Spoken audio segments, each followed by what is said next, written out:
ከዚህ ላይ ብቻ ተነስተን ከሆነ ወይኔ ጌታዬ ሆይ አሁንም እዚህ ላይ ብቻ አለ። አላህ አላሁ ረህማና ያ ረቢ።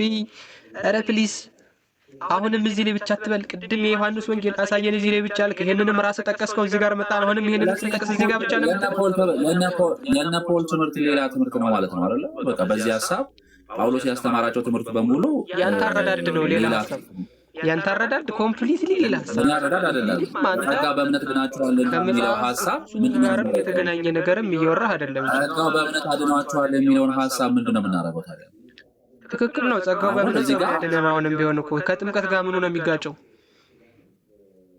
እሺ እሱ በጣም ጥሩ አመጣኸው። ጸጋ በእምነት አድኖኛል ብዬ ካልኩኝ መዳን በእግዚአብሔር ጸጋ ለእኔ የተሰጠኝ ስጦታ ነው። እግዚአብሔር እንዲሁ በነፃ የሰጠኝ ስጦታ ነው። ልጁን ኢየሱስ ክርስቶስን ከፍሎ የሰጠኝ ስጦታ ነው ብዬ ካልኩኝ የምታሳየኝ ከጥምቀት ጋር ምኑ እንደሚጋጭ ነው። እሱ ነው መጠመቄ አለመጠመቄ ደግሞ ከዚህ ጸጋው ዲስኳሊፋይ ያደርገኛል ካልኩኝ ጸጋው ታዲያ ብቻውን የማዳን አቅሙ ምን ላይ ነው? ጸጋው ብቻ የማዳን አቅሙ ጸጋው ብቻውን ሐሳብ የለውም። ጥምቀት ስጨምርበት ጸጋው አላዳነኝም ማለት ነው። እሺ ጸጋው ለብቻው ለማዳን ይሄ ብቻ የሚለው ምን ያክል ኢሎጂካል እና በጣም በቃ የህፃን አመክንዮ እንደሆነ እንድትረዳው ገስት ላይ እቺ ብቻ ነው ያለው ማለት ሌላ ሰው አለ ማለት ነው። ምንድን ነው ያልከው? ገስት ላይ ቀሲስ አሉ፣ አፖስቶሊክ ሰኖፍ ምናምን የሚሉት አሉ አይደል? እነዚህ ግን አሁን ገስት ላይ እቺ አለ ማለትና ገስት ላይ እቺ ብቻ ነው ያለው ማለት አንድ ነው ወይስ አይደለም?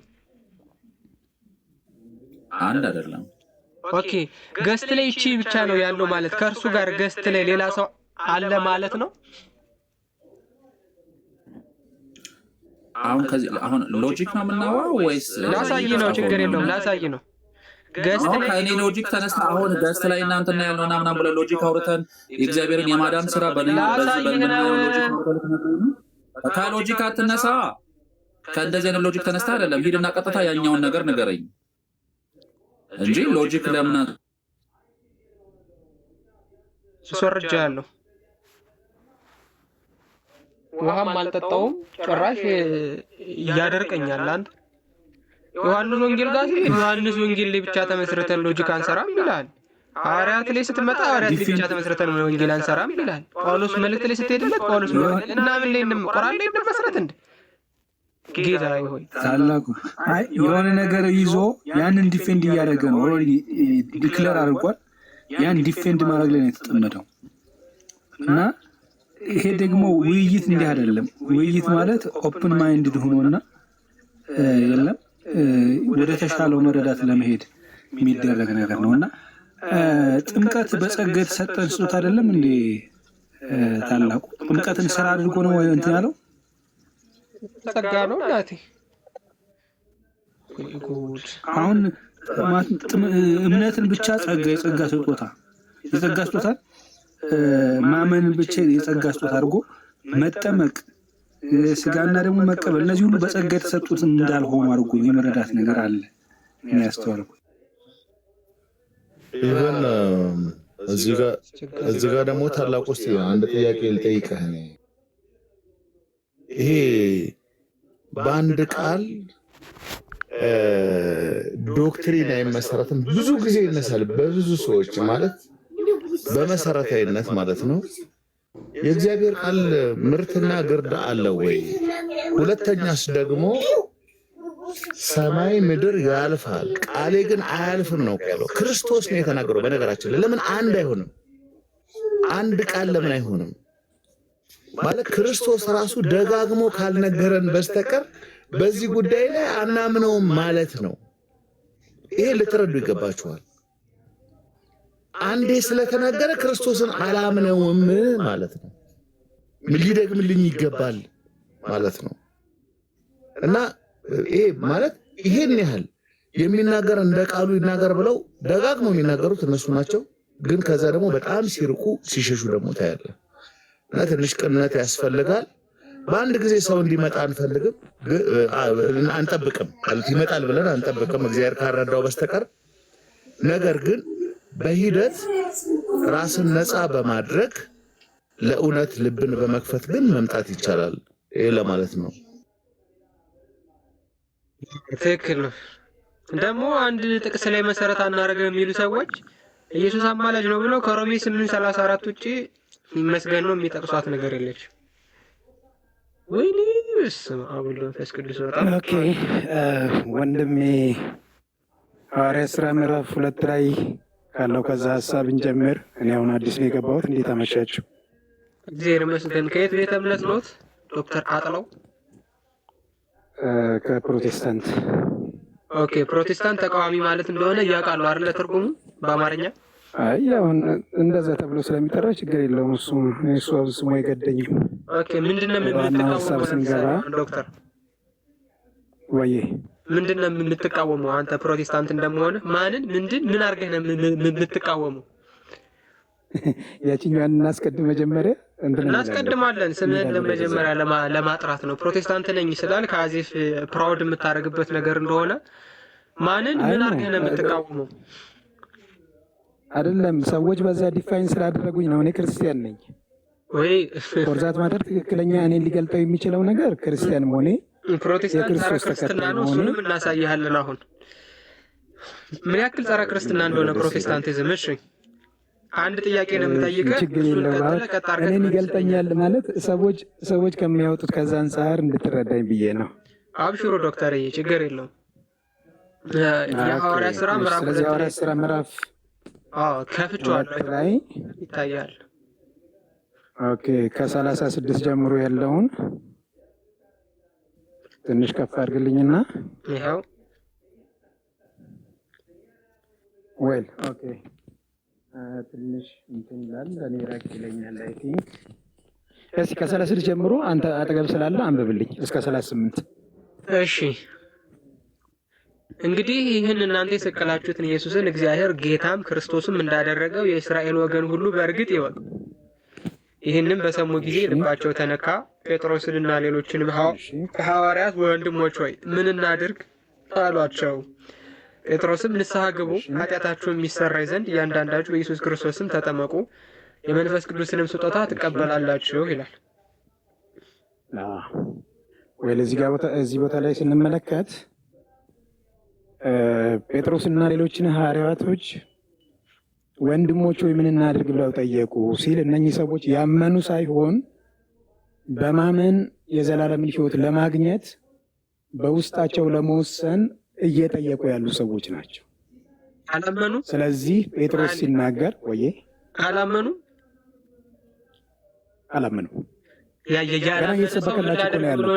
እየተሰበከላቸው ቆይ ወንድሜ ስማኛ እኔን ማስጨርሰኝና እየተሰበከላቸው እያለ ከተሰበከላቸው በኋላ የስብከቱን ፋይናላይዝ ወይም ደግሞ የስብከቱ የመጨረሻ ውጤት እነሱ ላይ እዚህ ምን እናድርግ እያሉ እየጠየቁ ነው ያሉት። በእርግጥ የእስራኤል ወገን ሁሉ ይወቅ እናንተ እንደሰቀላችሁት እግዚአብሔር አምላክ ግን ጌታም ክርስቶስ አድርጎ እንዳስነሳው እያለ ወንጌል እየሰበካቸው እያለ እነኚህ ሰዎች እንደሆኑ እየገባቸው መጣ። አላመኑም። አለማመናቸውን ደግሞ ማረጋገጫ ንስሐ ስም ተጠመቁ የመንፈስ ቅዱስንም ስጦታ ትቀበላላችሁ ሲላቸው እነኛ ሰዎች አላመኑም። እንዲያምኑ አምነው መዳን እንዲችሉ መንግሥተ ሰማያት ቀርባለችና ንስሐ ግቡ ብሎ ጌታ ኢየሱስ ክርስቶስ የመጀመሪያ ስብከቱን እንደጀመረ ያችን ቀን ለማጽናት ጴጥሮስ ይህንን ነገር ሲናገር እንመለከታለን። ስለዚህ በመጀመሪያ ደረጃ መስተካከል ያለበት እነኚህ ሰዎች አላመኑም። ለማግመን ግን ልባቸው ተከፍቶ ወንጌልን ሰምተዋል።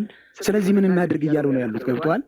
ኃጢአተኛነታቸው እያሳያቸው ነው ያለው። ችግር የለውም። ነገር እየተባሉ ነው ያሉት።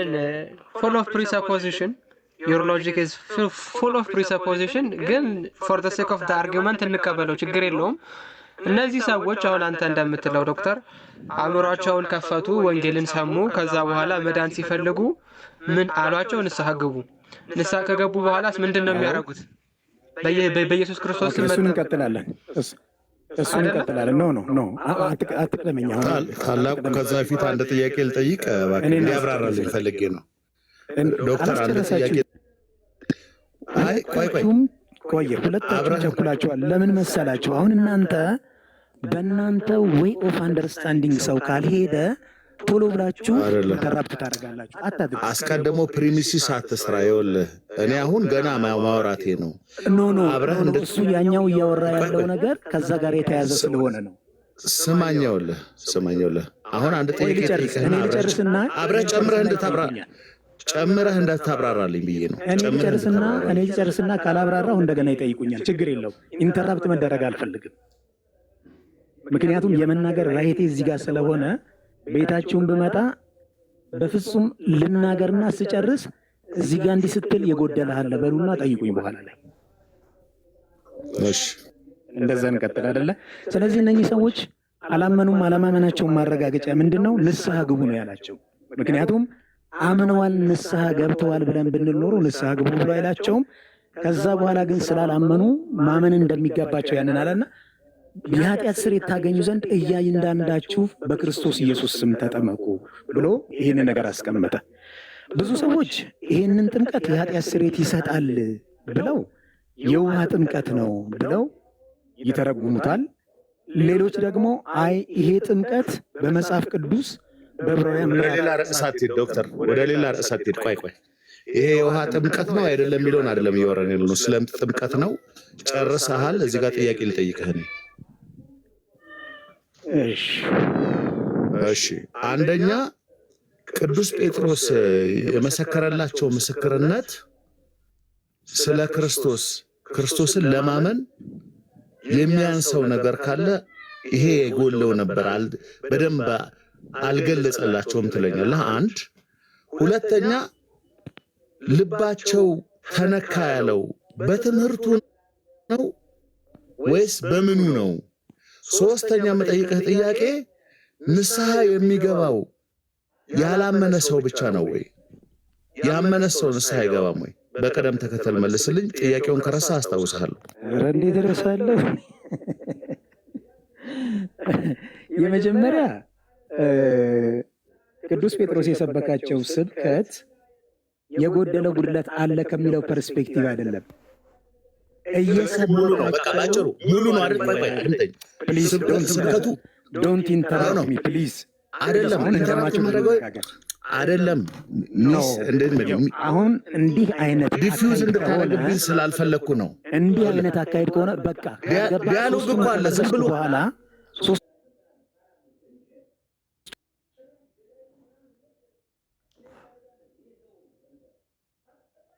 ወይ የለም እንድትለኝ ነው የምፈልገው። የጎደለው የለም። ወደ ቀጣዩ ጥያቄ ሄድ። ቴንክ ዩ። እሺ የጎደለው የለም ማለት ግን እነሱ ተቀበለውታል ማለት አይደለም። እሺ ልባቸው የሰበከበት የቆየ ልባቸው ተነካ የሚለው ቆየን አብራራ እንዲህ ስማኛ። እሱ የሚሰበክበት ዓላማ እነኛ ሰዎች ንስሐ እንዲገቡ ነው። ስለዚህ አያይዞ ምን አለ? ያንን እውነተኛ ከሰበከ እንደውም እኮ በግልጽ ነው። እናንተ የሰቀላችሁትን ክርስቶስን እኮ ነው ያላቸው። እናንተ ፓርቲሲፓንት ናችሁ እኮ ብሎ በግልጽ ነው የነገራቸው። እንደዚህ ከነገራቸው በኋላ ግን ለምን አታስጨርሱኝ? ምናችሁ ይጎዳል? ባይዘወይ ምናችሁ ይቀንሳል? ምንድነው አሁን ማለት ቤቱን የከፈት ነው ጓት ላለ እንደ ብራዘር ቤቱን እየከፈት ነው እኮ ዲያሎግ እንዲኖረን ነው፣ ሞኖሎግ ለመስማት አይደለም። ይገባኛል እኮ ይኸውልህ፣ ዲያሎግ ማለት ደግሞ አይዲያውን ሙሉ ለሙሉ ማግኘት እኮ ጥሩ ነው። አይዲያውን ሳላገኝ እንዴት ነው ዲያሎግ የማደርገው? ሊስን አይዲያውን ሳላገኝ አዳምጥ። የሆነ ቢሮ አይደለም እኮ የብራዘር። አንተም ሀሳብ እንዲሰማ እንደምትፈልገው ሁሉ የሰው ሀሳብ መስማት አለብህ። ስለዚህ የቀሲስን ጥያቄ ኢንተራፕት አታርጉኝ ምናምን ብለህ you just don't keep talking. this is dialogue. አንተ መሀል ላይ ትገባለህ፣ እኛ መሀል ላይ እንገባለን፣ ነገሮችን ለማጣራት ስለሆነ ደግሜ ነው የምናገረው። በመሀል ላይ ኢንተራፕት ከተደረገን አንሰማማም። ዝም ብሎ የቃል ጩኸት ተጫጫዋ ምናልባት ከቤት ልታወርደኝ ትችላለህ። እንደዛ እንዲሆን አልፈልግም። እኔ በበሰለ መልኩ እንድንነጋገር ነው የፈለኩት። እንደዛ እንዲሆን ደግሞ በየመሃሉ ጥያቄ ስትጠየቅ አትጠይቁኝ አትበል። አንተ ምንም መጠየቅ ትችላለህ፣ እኔም አንተ ፉሊ አይዲያን ካገኘ በኋላ የምትጠይቀውንም ጥያቄ ታውቃለህ። ብትጠይቀኝም ደግሞ መልስልሃለሁ። አሁን እኮ አይዲያን ያላገኘኝም ገና ጌታ ሆይ ቀጥልሽ። ስለዚህ ከዚህ ነገር ስብከቱ ሙሉ ነው፣ ምንም የጎደለው ነገር የለም። በግልጽ እናንተ የሰቀላችሁት ሁሉ እያለ እየተናገረ ስለነበረ ግን ምንድነው ከስብከቱ ቀጥሎ እነሱ ንስሐ እንዲገቡ ስለተፈለገ ንስሐ ግቡ ምን እናድርግ ብለው ሲሉ እኮ የጎደላችሁ ይሄ ነው እኮ እያላቸው ነው ያለው። የስብከቱ ሁለት ሳይሆን ከእናንተ የሚቀር አለ። በዚህ ስብከት መሰረት ንስሐ ልትገቡ ይገባል። ንስሐ ስትገቡ የኃጢአትን ስርየት ታገኛላችሁ። ከዛ የመንፈስ ቅዱስን ስጦታ እየተቀበላችሁ ትሄዳላችሁ ወይም ትቀበላላችሁ ነው ያላቸው። እሺ እኒህ ሰዎች ቅዱስ ጴጥሮስ ሙሉ ስብከት በሰበከላቸው ጊዜ ገብቷቸው አምነዋል ወይስ አላመኑም? እንዲያምኑ ነው ንስሐ ግቡ እያለ ያለው። ኖ እሱን ተበቀለ። አምነዋል ወይስ አላመኑም? ወይ አላመኑም ትለኛለህ ወይ አምነዋል ትለኛለህ። አላመኑም። ቆይ ካላመኑ ታዲያ ልባቸው ተነካ ያለው በምኑ ነው የተነካው? ማለት ጸጸት የሚመጣው መሳሳትህን ከመረዳት አዲሱን ዕውቀት ከማግኘት ካልሆነ ሳታምን መጸጸት ትችላለህ? ማለት ጥፋተኛ እንደሆንክ ሳታምን ልትጸጸት ትችላለህ? እግዚአብሔር ቃል ሲናገር ኃጢአቱን የሚሰውር አይለማም የሚናዘዛትና የሚተዋት ስለሚል ንስሐ መግባት ማለት መናዘዝ ሲደመር መተውን አንድ ላይ አጣምሮ የሚይዝ ነው። ልባቸው የተነካው ኃጢአታቸውን መሰወር አለመቻላቸው ነው። እንደሰቀሉት ማወቃቸው ነው። የሕይወትን ራስ ማወቃቸው ነው እንጂ እዛ ጋር አምነው ምን አላሉም፣ አልዳኑም። እነኛ ሰዎች ቢድኑማ ኮንትራዲክት የሚያደርግ ነገር አይላቸው። ንስሐ ግቡ እኮ ነው እያለ ያላቸው። ከዛ ውጭ ደግሞ በክርስቶስ ኢየሱስ በማመን የሚገኝ የእግዚአብሔር ጽድቅ ስለተባለ ካመኑማ ጸድቀዋል፣ ለምን ንስሐ ግቡ ይላቸዋል። እሺ ምሳሌ ልስጥህ። አንድ ሰው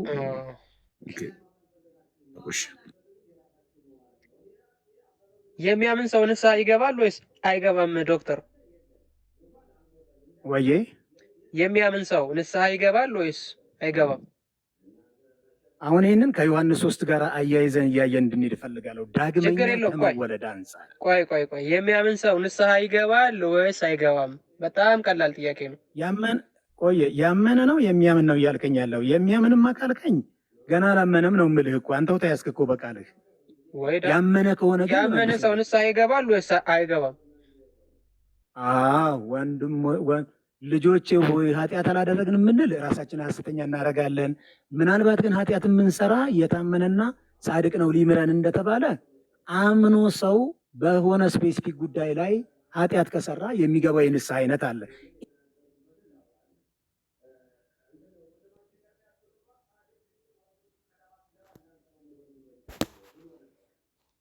ማለት ነው።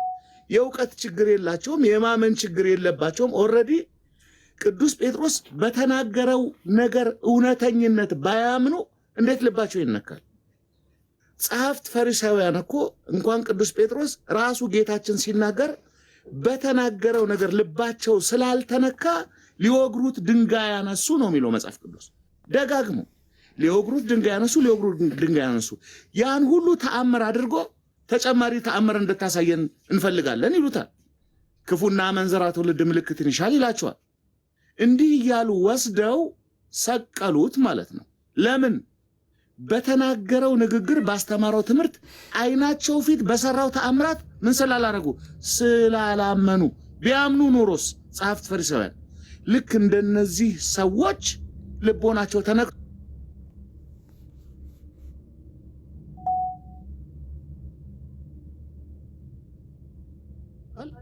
እሱን ያለምንም ጥርጥር ትክክለኝነቱን አምነዋል። ተአምርም ፊት ለፊታቸው ተሰርቷል። በእነሱ በሀገራቸው ቋንቋ አስተምረዋቸዋል፣ ተናግረውላቸዋል። ከዛ በኋላ ምንድን ነው ያሉት? ወንድሞች ወይ እንድን ዘንድ ምን እናደርጋሉ? ቀጥ በቃ አሁን አምነዋል። በቀጥታ ክርስቲያን ነው መሆን የፈለጉት። ሂደቱን ንገረን ነው ያሉት። ከዛው ምን አለ? ንስሐ ግቡ፣ ኃጢአታችሁ ይሰረይ ዘንድ እያንዳንዳችሁ በኢየሱስ ክርስቶስ ተጠመቁ። ኃጢአታችሁ ይሰረይ ዘንድ ያለው ምንድን ነው? ልባቸው ከመነካቱ በፊት ባለማመን ለኖሩት ኑሮ ይቅርታ መጠየቅ አለባቸው። ምክንያቱም የኃጢአት ኑሮ ነው። ወንጌል ከተሰበከች በኋላ ክርስትና ከተመሰረተች በኋላ በኦሪት እምነት መኖር ኃጢአት ነው። ክርስቶስን ባለማወቅ መኖር ኃጢአት ነው። ስለዚህ አሁን እሱ ገብቷቸው የተሰቀለው አንድ ተራ ሰው ሳይሆን ሁላችንም ሊያድን የመጣ አምላክ ወልደ አምላክ መሆኑ ሲገባቸው ልባቸው ተነካ። ስለዚህ ይሄን ከመስማታቸው በፊት ለኖሩት ኑሮ፣ ለከወኑት ኦሪታዊ ስርዓት፣ ክርስቶስ ላይ ለነበራቸው አመለካከት ሁሉ ንስሐ ግቡ አላቸው። እሺ ኃጢአታችሁ ይሰረይ ዘንድ ደግሞ ክርስቶስን ተጠመቁ አላቸው። ይሄ ነው የሆነው። እግዚአብሔር ይስጥልኝ ታላቁ። እንኳን ብትተውት እና ሌላውን ብትረሱት ጥምቀት ኃጢአት ያስተሰርያል ወይስ አያስተሰርይም? አሁን ሰዎቹ አላመኑም። እሺ በቃ ችግር የለውም። ፎር ዘ ሴክ ኦፍ ዘ አርጊውመንት እንግባ፣ እንቀበለው። ችግር የለውም፣ እንቀበለው። ንስሐው የተሰረየ መቼ ነው? ማን ነው ኃጢአቱ የተሰረየላቸው መቼ ነው? በክርስቶስም ሲጠመቁ። እሱንም እኮ በንስሐ ነው እኮ አለ። እሱንም ታላቁ በጥምቀቱ ሳይሆን በንስሐ ነው አለ እኮ እሱን ራሱ። ታዲያ ከዚህ ጋር እኮ መጀመሪያ መጽሐፍ ቅዱስ እንዲያነብ ወደ ክርስትና እንዲመጣ ነው። ይሄንን አሁን ወደ ክርስትና መስበክ ነው የሚያስፈልገው። ከሙስሊምም የከፋ ጨለማ የሆነ እምነት ውስጥ ስላለ ማለት ነው። ሙስሊም ይሻላል አትሊስት መጽሐፍ ቅዱስን ከናንደኛው የማይቀበለው እና የማያምነው አምንበታለሁ ብሎ ከሚቆነጻጽለው ሰው ይልቅ ማለት ነው። በጌታ ስም በጣም ከባድ ነው። ሁለት አይነት ንስሐ አለ። አንደኛው ንስሐ የሚያምኑ ሰዎች ነው፣ ሁለተኛው ንስሐ የማያምኑ ሰዎች ነው። ሳይስሁ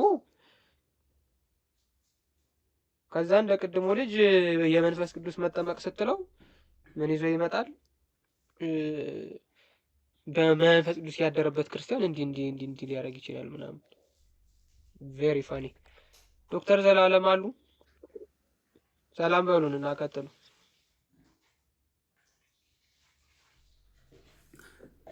የእግዚአብሔር ሰላም ከኔም ከሁላችንም ጋር ይሁን። እንደምን አላችሁ? ቄስ አባቴ ይፍቱኝ፣ ይባርኩኝ። በረከተ ጳውሎስ ይድር በላይቸው እግዚአብሔር ይፍታ። አሜን አሜን። አባቴ አሜን። ሰላም ብያለሁ በድጋሚ ከላይም ከታችም እየሰማሁኝ ነበርና እንደዛ አይነት የሚባል ነገር የለም። ኖርማሊ አንደኛ ከየትኛው ቤተ እምነት እንደሆነ አላወቅኩም እንጂ በዚህ በአዲሱ መደበኛቸው ላይ በደንብ አድርጎ ገልጦታል ይህንን ክፍል ማለት ነው። ከየትኛው ቤተ እምነት ነበር ዲያቆን ታላቁ? ተቃዋሚ ነው። ያው ዞሮ ዞሮ ፕሮቴስታንት ነው ታላቁ። እዚህ ጋር ትንሽ ጉድለት አለብን እኛ ጋር፣ ሌላ ጊዜ እናጠራለን እና ፕሮ ካለን ያው ሁሉም አንድ ነው። ሰኚ ራፉ ዳ እንላለን።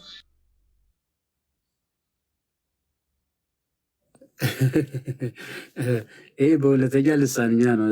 ታላቁ እንኳን አይችልም ይሄንን ይመስለኛል። እሱ ወደ የብዙ ልሳን ባለቤት ነው። በእርግጥ ሰኚ ራፉዳ እናውቃለን በእርግጥ። እና ምንድነው ለምንድነው ፕሮቴስታንት የሚለው መለየት ያስፈለገ? ጥምቀት ለድህነት ነው የሚያምኑ ስላሉ ነው ክርስቲያኖች። በተለይም መካነ ኢየሱስን ብንመለከት በጣም የሚያስገርም ኦልሞስት ከኛ ጋር ተመሳሳይ የሆነ ምልከታ ነው ያላቸው በጥምቀት በቅዱስ ምስጢር ላይ። ያው ሐዋርያዊ ስልጣነ ክህነት ክትትል ባይኖራቸውም ማለት ነውና አንደኛ እሱ ነው። ሙሉ ወንጌል የመሳሰሉትን ደግሞ ብናነሳ ጥምቀት ለድህነት አይደለም ይላሉ። ግን በዋናነት አዲሱ መደበኛ የሚቀበል ከሆነ ይሄ ሰው የሚቀበል ከሆነ የልብ መነካት የሚለውን እጅጉኑ ተነካ ይልና እምነታቸውን ይገልጣል ይላል።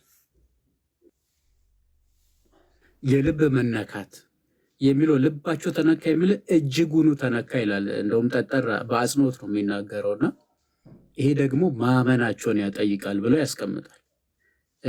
በጣም በሚገርም ሁኔታ ባመኑ ጊዜ ግን የኃጢአትን ይቅርታ አግኝተዋል? አልተቀበሉም። ያው ቃሉ እኮ ግልጽ ነው። በቃ አማርኛ የሚችል ሁሉ ሊረዳው የሚችል ነውና ምንን ሰበኳቸው እነዚህ ሐዋርያት? በረከታቸው ይደርብን። እነርሱ ኢየሱስ ብሎ የሰቀሉት ክርስቶስ መሆኑን ነው የነገሯቸው። የቱ ጋ ነው? ያው ቁጥር 36 ላይ እንግዲህ ይህን እናንተ የሰቀላችሁትን ኢየሱስን ይላል። ምክንያቱም እንደመሰላቸው ወልደ ዮሴፍ ብሎ አይደለም የመጡ፣ ኢየሱስ የዮሴፍ ልጅ ብሎ ነው የመጡት እንደመሰላቸው። የሉቃስ ወንጌል ምዕራፍ 3 ላይ እንደተቀመጠ እንደመሰላቸው የዮሴፍ ልጅ ሆኖ መጣ ነው የሚል እንደመሰላቸው። ተመልከቱ። እና እነሱ ክርስቶስን ይጠብቃሉ። ዮሐንስ ወንጌል ምዕራፍ 4 ላይ አይታችሁ ከሆነ ክርስቶስ የሚባል መሲህ ይመጣል፣ እርሱ በመጣ ጊዜ ሁሉን ይነግረናል አለች ያቺ ሴት ማለት ነው።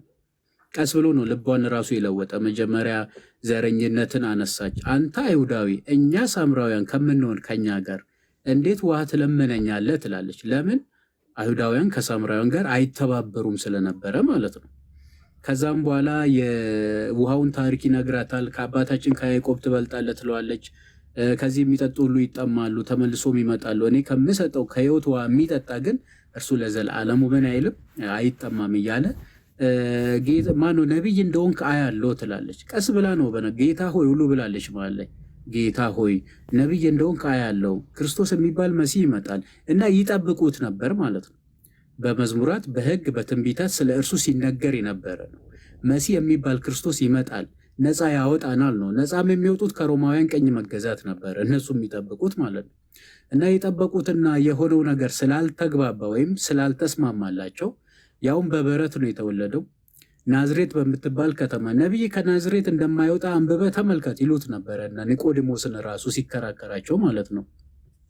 እና እዚህ ጋር ምን ይላል ቁጥር 36 ላይ እንግዲህ ይህ እናንተ የሰቀላችሁትን ኢየሱስን ይላል እግዚአብሔር ጌታም ክርስቶስም እንዳደረገው የእስራኤል ወገን ሁሉ በእርግጥ ይወቅ ይላል። ተመልከቱ። አሁን ምን እያለው ነው? ኢየሱስ ብላችሁ የሰቀላችሁት እርሱ ክርስቶስ ነው። እግዚአብሔር ደግሞ ክርስቶስነቱ ምን ብሏል? ገልጧል ይላል። በገዛ ዘመኑ አንደኛ ምስክርነቱ ነበረ፣ ሁለተኛ መንፈስ ቅዱስን ለሐዋርያት በማፍሰስ ድንቅ ነገርን በማድረግ በጥምቀት ጊዜ ደግሞ አባቱ በአብ በሰማይ ሆኖ ሞዶ ልጅ እርሱን ስሙት በማለት በልዩ ልዩ መንገድ ክርስቶስነቱን ምን ይገልጥ ነበር። በመጨረሻ በመስቀል ላይ ደግሞ ዓለም ሳይፈጠር በአንተ ዘንድ በነበረኝ ክብር አንተ አክብረኝ ወይም ደግሞ ክብሬን ግለጥ በሚለው ቃል መሰረት በሰማይ 3 ምልክቶች በምድር ደግሞ 4 ተአምራትን በማድረግ የኢየሱስን ክርስቶስነት ተመልከቱ። የኢየሱስን ክርስቶስነት ነው። ለዛ ነው እኮ ነው ዮሐንስ መልእክት ላይ ክርስቶስ ነው ብሎ በኢየሱስ የሚያምን ይላል፣ ወይም ደግሞ ኢየሱስ እርሱ ክርስቶስ እንደሆነ ይላል። ተመልከቱ። ኢየሱስ የመድኃኒትነት ስሙ ነው። ክርስቶስ የመሲህነቱ ቅቡ የተቀባ ማለት ነው። ስግው ቃል የምንልበት ነው አይደለም? ክርስቶስ ተመልከቱ።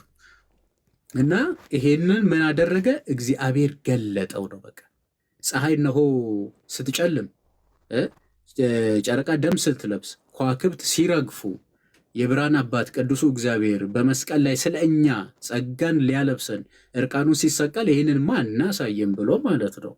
ኦኬ። ይህንን ሲያደርጉ በምድር ደግሞ አለታት ሲሰነጠቅ፣ መቃብራን ሲከፈቱ፣ ሙታን ከመቃብር ወጥቶ ብዙ ቅዱሳን ይላል መጽሐፍ ወደ 500 የሚቆጠሩትም እነርሱ እንደሆኑ ይነገራል። እና በቅድስት ሀገር በኢየሩሳሌም ለብዙዎች ታዩ ይላል። የሞትም የሕይወትም ገዢ ክርስቶስ መሆኑ ይታወቅ ዘንድ ማለት ነው። ሲያስጨንቃቸው የነበረውን ሞት ሰብሮ ከእግራችን በታችን መርገጡን ሲያጠየቅ ማለት ነው። እና በዚህ መንገድ ክርስቶስነቱን ገለጠ ነው። አሃ ለካስ የምንጠብቆ ነበር ነው የሰቀል ነው አሉ። አሁን መጸጸት፣ የልብ መነካት ከዚህ ነው የሚመጣ። አዳኛችንን ነው የሰቀል ነው አሉ። ዮሐንስ ወንጌል ምዕራፍ 12 ላይ አይታችሁ ከሆነ ከሰማይ ከፍ ከፍ ያልኩ እንደሆነ ሁሉ ወደ እኔ ይስባለሁ አላቸው። በምን አይነት ሞት ይሞት ዘንድ ስላለው ይህንን ተናገረ ይልና እንዴ አሉት። ዳዊት እንደተናገረ ክርስቶስ የሚባል መሲሁ አይሞትም፣ አንተ ስለመሞት ለምን ታወራለህ ብሎ ደግሞ ሲናገሩት ነበር። በቃ የጠበቁትን አይደለም ያገኙት። ከዚህ የተነሳ ጥላቸው ኢየሱስ ከሚለው ጋር ሳይሆን ጥላቸው ክርስቶስ ከሚለው ጋር። ለዛ ነው በመጀመሪያዊቱ ቤተክርስቲያን ዲያቆን ታላቁ መምህራኖች ልታስተካክሉኝ ትችላላችሁ። የጥምቀት ይሄ በአብ ወልድ መንፈስ ቅዱስ ለመጠመቅ ከይሁዲነት ወደ ክርስትና ለሚመጡት ኢየሱስ እርሱ ክርስቶስ መሆኑን ማመን ብቻውን በቂ ነበር። ከዛም ምንፍቅና እየመጣ ነው፣ አዳኝ ነው፣ ቤዛ ነው፣ የእግዚአብሔር ልጅ ነው የሚል እየተጨመረ ይመጣው። ከምንፍቅና እየተጨመረ ማለት የነበረው እየተገለጠ ነው እንጂ አዲስ ትምህርት እየመጣ ነው እያልኩኝ አይደለም። ኦኬ። እና ኢየሱስን ክርስቶስ ማለት ብቻውን ለጥምቀት ያበቃ ነበረ። ከአህዛብ የሚመጡ ደግሞ የእግዚአብሔር ልጅነቱን ካመኑ ይጠመቁ ነበር። ልክ ዮሐንስ ወንጌል ምዕራፍ 20 ላይ ጌታ በደቀ መዛሙርቱ ፊት እጅግ ብዙ ነገር አደረገ፣ ብዙ ተአምራት አደረገ ይልና ይህ ለምን እንደተጻፈ ሲናገር ኢየሱስ እርሱ ክርስቶስ፣ ተመልከቱ፣ ኢየሱስ ክርስቶስ አይልም፣ ኢየሱስ እርሱ ክርስቶስ የእግዚአብሔር ልጅ እንደሆነ ታምኑ ዘንድ አምናችሁም ሕይወት ይሆንላችሁ ዘንድ ይህ ተጽፈዋል ይላል። ተመልከቱ። እና ትንቢት የተነገረለት ሱባኤ የተቆጠረለት የምንጠብቀው የነበረው ኢየሱስ ለካዝ እርሱ ክርስቶስ ነው በማለታቸው ልባቸው ተነካ ማለት ነው። ይህን ትምህርት ሰቅላችሁ ገደላችሁት እያለ ማለት ነው። እና ልባቸው ተነካ። የልብ መነካትን አንደኛ አዲሱ መደበኛ እጅግም ተነካ ይልና እምነትን ያሳያል ይላል። ተመልከቱ። ልብ መነካት ብቻ አይደለም፣ ቀጥሎ ምን እናድርግ ትወዳላችሁ ብሎ መታዘዝን ሲያመጡ ትመለከታላችሁ። የሮሜ መልእክት ምዕራፍ 1 ቁጥር 5 ላይ የሮሜ መልእክት ምዕራፍ 1 ቁጥር 5 ላይ ቅዱስ ጳውሎስ ምን ይለናል? እናንተ ደግሞ ይላችኋል ከእምነት የሚነሳ መታዘዝን ተቀበሉ ዘንድ ጸጋና ሐዋርያነትን ተቀበልን ይላል። ከእምነት የሚነሳ መታዘዝ ሁል ጊዜ ከእምነት ነው። አለመታዘዝ ሁል ጊዜ ከክህደት ነው።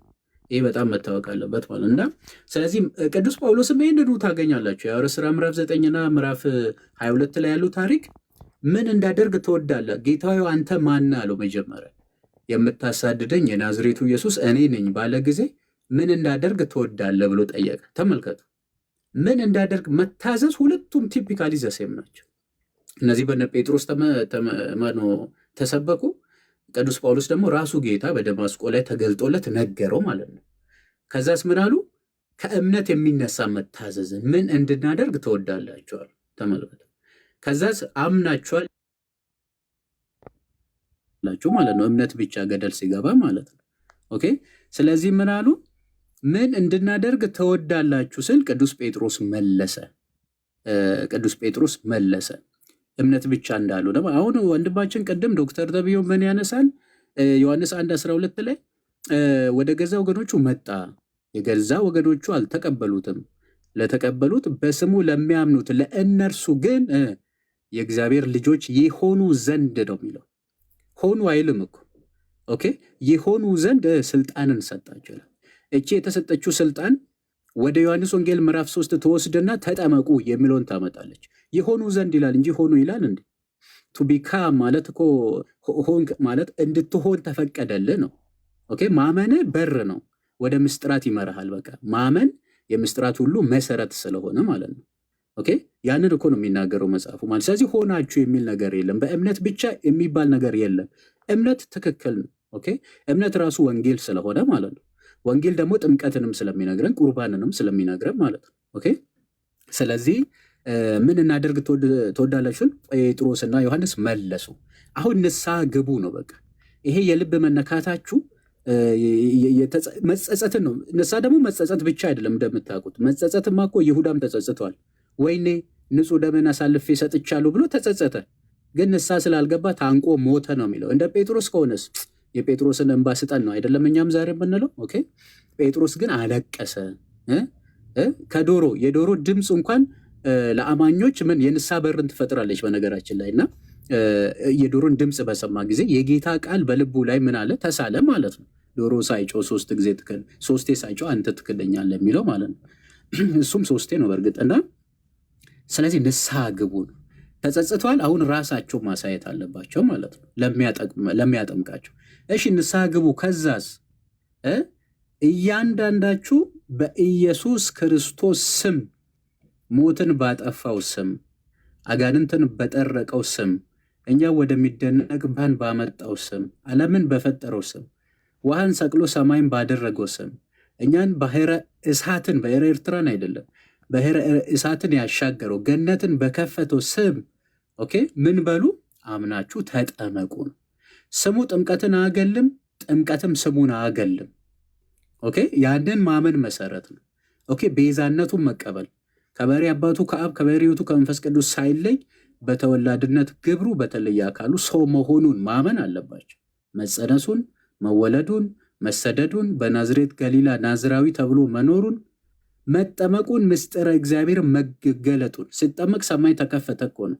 በር መስኮት ኖሮ አይደለም እኮ። ያልነበረ የማይታወቅ ህቡ የነበረው ምስጢረ ሥላሴ ተገለጠ ማለት እኮ። ከዛም በጾም በጸሎት ይሄ ያሳለፈው ማለት የቃሉን ትምህርት ስልጣናዊ የሆነውን የእጁን ታምራት ይሄንን ነገር ሁሉ ሰዎች ማመን አለባቸው። ይህንን አምነው ምን ይላሉ? በአብ በወልድ በመንፈስ ቅዱስም ይጠመቃሉ። ተጠመቁ ምን እንድትሆኑ ነው የሚለው? ኃጢአታችሁ ይሰረይ ዘንድ።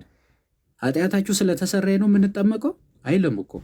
ኃጢአታችሁ ይሰረይ ዘንድ በኢየሱስ ክርስቶስ ስም ተጠመቁ። መጠመቅ ብቻ አይደለም፣ ቀጥሎስ የመንፈስ ቅዱስንም ስጦታ ትቀበላላችሁ። ምክንያቱም ሰው መንፈስ ቅዱስን ሳይቀበል መዳን አይችልም። በቲቶ መልእክት መሰረት ምዕራፍ 3 ቁጥር 3 ላይ ለአዲስ ልደት በሚሆን መታጠብ እና በመንፈስ ቅዱስ መታደስ አዳነን ይላል። አሮጌነታችን የተሰቀለበት ወደ ህይወትና ወደ ሰላም በሚያደርሱ ራስ ክርስቶስ ላይ አካል የሆንበት እሱ በክርስቶስ ቤዛነት የተገኘውን ጸጋ በእኛ ላይ እንድንሳተፍ የሚያደርገው መንፈስ ቅዱስ ስለሆነ ማለት። ስለዚህ እዛች ጋር ተጠምቆ የመንፈስ ቅዱስን ስጦታ ትቀበላላችሁ ካሉ በኋላ ምን የሚል ቃል አለ? ቃሉን የተቀበሉት ምን ሆኑ? ተጠመቁ ነው የሚለው። ቃሉን የተቀበሉት፣ ቃሉን መቀበል ማመን እኮ ነው። ቅድም ዮሐንስ 1:12 ለተቀበሉት ማለት ምን ማለት ነው? ማመን እኮ ነው መቀበል። ለተቀበሉት በስሙ ለሚያምኑት። ያልተቀበለ ማመን አይችልም ሲጀመር ማለት ነው። ስለዚህ ቃሉን የተቀበሉ ምን አደረጉ? ተጠመቁ። ከዛስ ወደ ቤተክርስቲያንም ተጨመሩ ይላል። የቤተ ክርስቲያን አባል ሆኑ። የክርስቶስ አካል በሆነችው ቤተክርስቲያን ላይ ብልት መሆን ማለት ነው። ስለዚህ ተመልከቱና ከዚህ አንጻር ነው ንስሐ መግባት ማለት ምን ማለት ነው ሲጀመር። የማያምን ሰው እኮ ንስሐ ግባ አይባልም። ለምንድን ነው ንስሐ የሚገባው የማያምን ሰው? በራሱ ንስሐ ማለት ምን ማለት ነው? በራሱ እስኪ ሊፈታልን ይችላል? ንስሐ ማለት በቃ እግዚአብሔርን አሳዝኛለሁ፣ በድየዋለሁ፣ የማይገባውን ነገር አድርጌያለሁ። ይሄ የሚመጣ እኮ ከእምነት እኮ ነው እንዴ።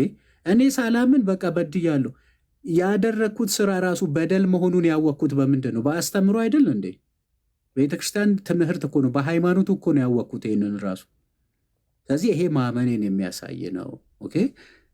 ስለዚህ ማመን ብቻ ሳይሆን አምኖ መጠመቅ፣ ምስጢራተ ቤተክርስቲያን መፈጸም ግድ ነው። ያልፈጸመ ከአጋንንት ነው። ልክ እንደ መካነ ኢየሱስ ዛሬም እኛም እናወግዛቸዋለን።